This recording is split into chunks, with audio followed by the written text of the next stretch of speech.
The primary function of a chiller plant is to remove heat from a closed space within a building. In this video, we demonstrate the process through a truck experiment for easy understanding. A chiller plant comprises 5 key components: the chiller, cooling tower, air handling unit, AHU, condenser water pump, and chilled water pump. Chilled water originating from the chiller's evaporator travels through the supply line to the AHU. The AHU then absorbs all the heat present in the room via the return duct.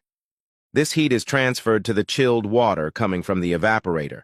Subsequently, the AHU extracts cooling from the chilled water and disperses it back into the room through the supply duct, continuously regulating this cycle. The heat gathered by the AHU is conveyed back to the evaporator via the chilled water return line.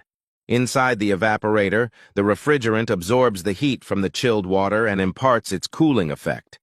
The chilled water, now cold, cycles back to the AHU, perpetuating this process.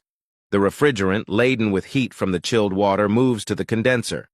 Here, it relinquishes all its heat to the condenser water, absorbs the resultant cold, and returns to the evaporator through the expansion valve. The expansion valve enhances the refrigerant's cooling capacity.